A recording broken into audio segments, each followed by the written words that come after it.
If Iran decided today that it wanted to build a nuclear bomb, it already has enough material to do it in less than 1 week.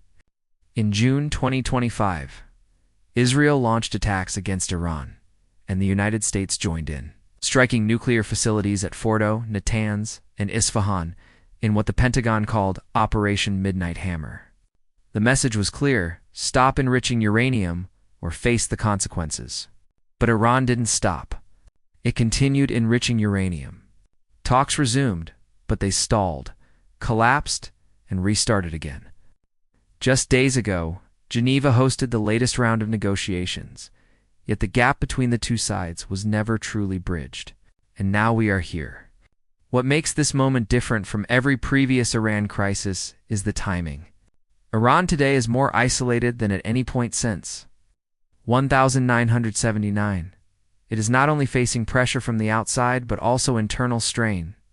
Iran's regional network, the so-called Axis of Resistance, which once gave it strategic depth across Lebanon, Gaza, Yemen, and Iraq, has been systematically weakened over the past 2 years.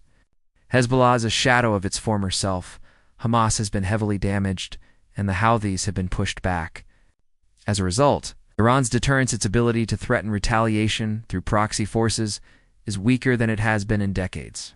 At the same time, the U.S. military was already in position to carry out its strike. Hundreds of fighter jets and long-range bombers were deployed as the Pentagon quietly assembled the largest American military presence in West Asia in years. The infrastructure for the strike had been in place long before today.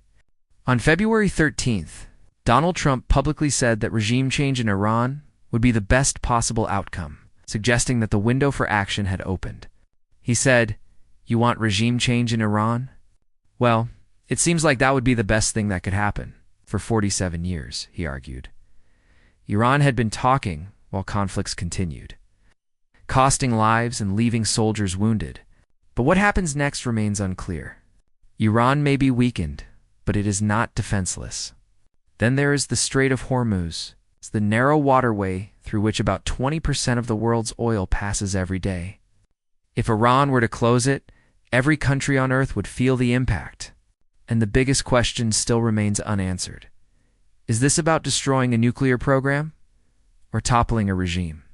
China is watching. India is watching. No one knows how this will end, but what began this morning could shape the future of West Asia.